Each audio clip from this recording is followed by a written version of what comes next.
중요한 기사가 떠서 좀 나누고자 합니다. 중국의 바이러스 학자 옌리멍이 코로나 바이러스가 중국 우한 실험실에서 인위적으로 만들어졌다는 것을 입증할 수 있는 증거를 공개한다고 합니다.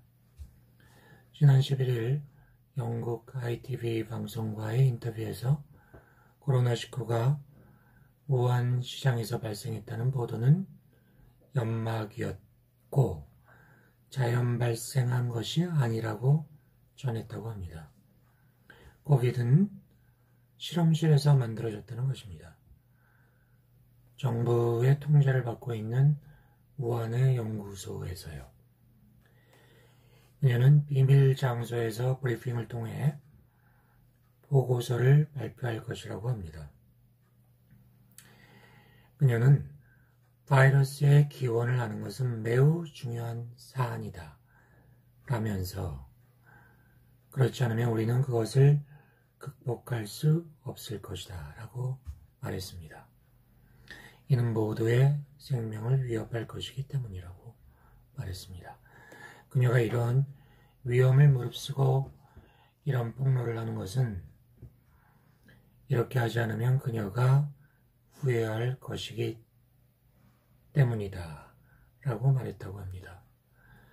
그녀는 공중보건대학에서 바이러스학과 면역학을 전공했고 코로나가 퍼지기 전 지난해 12월 31일 지도교수로부터 우한의 바이러스를 조사하라는 지시를 받았다고 합니다. 그래서 본토의 전문가와 접촉하고 코비드-19에 대한 1차 자료를 입수했고 당시에 발생 사례는 40건이었는데 이는 공식 발표인 27건보다 많은 것이었다고 합니다. 우한 당국은 바이러스 유전자 서열 정보를 이미 보유하고 있었는데 지난 1월 중순에야 서열 정보를 입수했다고 거짓 발표를 했다고 합니다.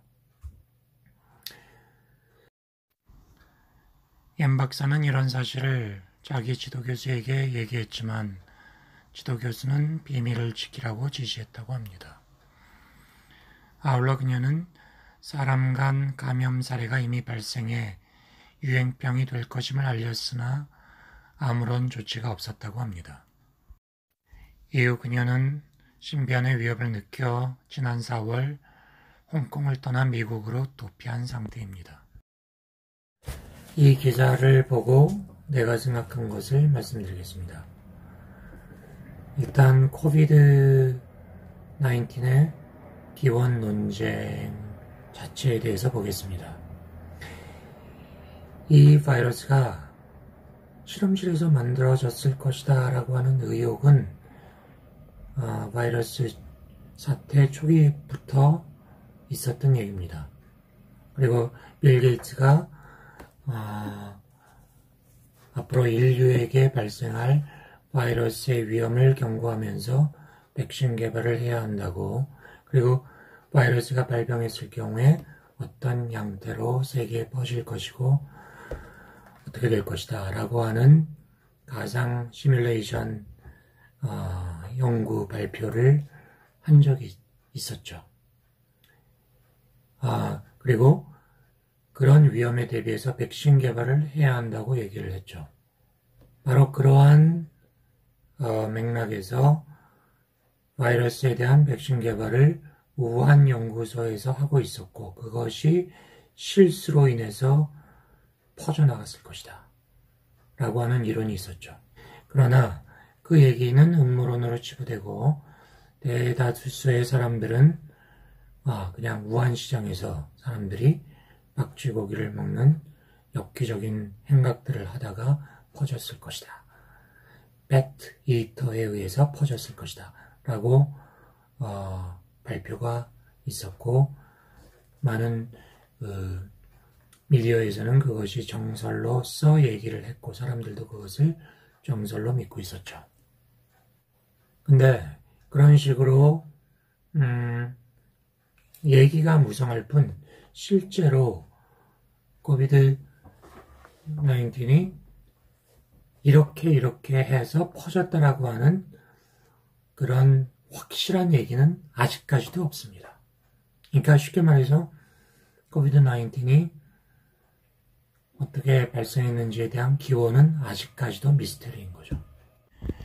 그래서 중국은 미국에 의해 중국의 코로나가 퍼진 것이다라는 얘기까지도 하고 있는 거죠.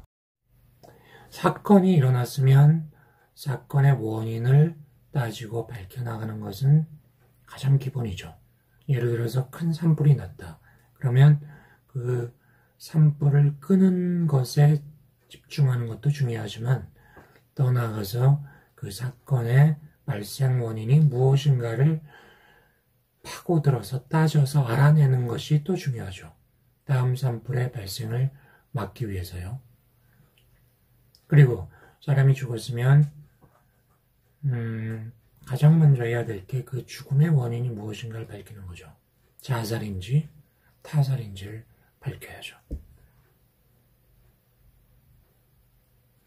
그래서 그 사람의 주변 원한관계를 밝히고 그 사람의 죽음으로써 누가 이득을 보는지를 밝히고 타살의 가능성이 어떠한지를 밝혀나가야죠. 근데 지금의 미디어의 양태는 그런 노력들을 제대로 하지 않고 결론을 뭉뚱그려서 그냥 지어버리고 그 이후 상황들을 보고하는 그런 형식으로 이루어지고 있습니다. 그러니까 인류 전체가 코비드 19에 의해서 시달리고 피해를 보면서도 정작 그 바이러스의 기원이 뭔지, 누가 발생시켰는지, 누구의 실수였는지를 밝히는 노력을 제대로 보이지 않아왔던 거죠. 그런 와중에 옌리멍 박사, 내부의 고발자, 휘슬블로어의 이러한 발표는 굉장히 중요한 의미가 있습니다. 원인에 대한 가능성을 세 가지로 정리할 수 있는데 1번 박쥐고기를 먹는 자에 의해 퍼졌다. 2번 우한연구소에서 실수로 퍼지게 됐다. 3번 우한연구소에서 의도적으로 퍼뜨렸다. 우한시장에서 박쥐고기를 먹는 사람들에 의해서 퍼졌다는 설은 설득력이 약합니다. 왜냐하면 가장 큰 이유가 2019년, 2020년 이전에도 벌써 오래전부터 사람들은 박쥐고기를 먹어보고 있었다는 거죠. 그런데 그것이 왜 하필이면 2020년에 터졌느냐. 이 질문이 가능하고 이 질문에 대한 답을 하기가 만만치 않은 거죠. 두 번째 가능성이 우한연구소에서 백신 실험을 하다가 우연히 실수로 바이러스가 퍼졌을 것이다. 이 설이 더 신빙성 있게 보였는데 이 설이 맞다고 하더라도 이것이 아이러니한 것이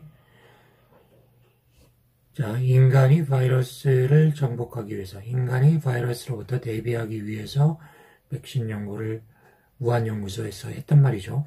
그런데 그 우한연구소에서 바이러스가 퍼졌다. 그럼 뭡니까? 백신 개발을 차라리 안 했으면 바이러스가 퍼지지 않았을 거라는 얘기가 되는 겁니다. 마치 전염병 예방을 위해서 백신 접종을 했는데 그 백신 접종 때문에 바이러스가 퍼졌다. 말이 안 되는 얘기죠. 예를 들어서 수해 방지를 위해서 커다란 댐을 쌓는데 그 댐 때문에 댐이 무너지면서 커다란 수해가 발생했다. 차라리 댐을 설치하지 않았으면 더 좋았죠. 예를 들어서 식수를 위해서 댐을 많이 쌓았는데 그 댐 때문에 오히려 식수가 더 나빠졌다. 뭐 이런 논리, 말이 안 되는, 앞뒤가 맞지 않는 말이 되는 거죠. 그래서 만약 이 두 번째 가설이 사실이라고 한다면, 그렇다면 백신 개발 기획자, 그리고 그 바이러스가 퍼지는 것을 가능하게 했던 그 바이러스 통제 책임자들은 정말 뭐 100배 사죄하고 그들에 대한 처벌도 있어야 되고 뭔가가 있어야죠. 근데 그것도 이루어지지 않고 있죠. 자, 그 다음에 세 번째 가능성이 무엇인가를 보겠습니다. 연구소에서 고의적으로 바이러스를 개발하고 그것을 세상에 퍼뜨렸을 것이다. 그야말로 음모론이죠. 우리가 믿기 싫어하는, 생각하기조차 싫어하는. 근데 옌리멍 박사의 고발은 바로 이 세 번째 가설을 지향하고 있습니다. 뭔가 음모가 있어서 바이러스가 양산되어졌고 퍼뜨려졌고 그것에 대한 차단 노력을 만약 의도적인 게 전혀 없다면 바이러스가 퍼졌을 때 초기 단계에서 엄청나게 차단하려는 노력을 했어야죠. 그런데 그런 것이 없었다는 겁니다. 그럼으로써 바이러스가 퍼지는 것을 방치하고 의도적으로 했다는 것입니다. 이 세 번째 논리를 국내 상황으로 가져오면 우리나라에서 1차 대규모 확산이 대구 신천지에서 시작됐고 2차 확산이 8.15 집회에 정광훈 목사와 관련된 집단의 어떤 개입이 있었다. 이런 것이 알려져 있는데 이것도 두 가지 가능성으로 볼 수가 있습니다. A 가능성은 이런 종교단체들이 우연히 의도하지 않았는데 우연히 자기들도 안타깝게 실수로 그런 우연적인 요소들이 겹쳐지면서 확산되었다라는 가능성이고 두 번째 B의 가능성은 종교단체들이 고의적인 확산 노력을 했다. 그런 노력의 결과로 확산이 되었다라는 가능성이 있을 수가 있는 것입니다. 그러니까 두 번째 B의 가능성은 역시 상상하기도 싫은 가능성이죠. 뭐 그럴 리가 있겠어? 그게 말이 돼? 이렇게 생각할 수 있는 가능성이죠. 근데 제가 말씀드리는 건 가능성이 존재한다는 겁니다. 근데 옌리밍 박사의 고발은 앞서 말씀드린 세 번째 가능성, 즉 고의적으로 우한 연구소에서 바이러스를 퍼뜨렸다. 그리고 그것은 누구의 지시에 의해서 퍼뜨렸다라고 하는 그 소위 말하는 듣기 싫은 음모론의 가능성을 향하고 있는 것이고 그것이 만약 맞다면 믿기 싫지만 그것이 만약 맞다면 지금 한국에서의 첫 번째, 두 번째 확산의 원인도 우연적인 것일 수 있지만 고의적인 것일 수도 있다. 그럼 옌리밍 박사의 말이 맞다면 뭔가 국제적인 차원에서 바이러스를 통한 어떤 세계 변화 양상을 도모했을 수도 있고 그것이 국내에서는 고의적인 종교단체를 통한 확산일 수도 있다. 그 가능성이 존재한다라는 걸 생각해 봐야 한다고 말씀드리고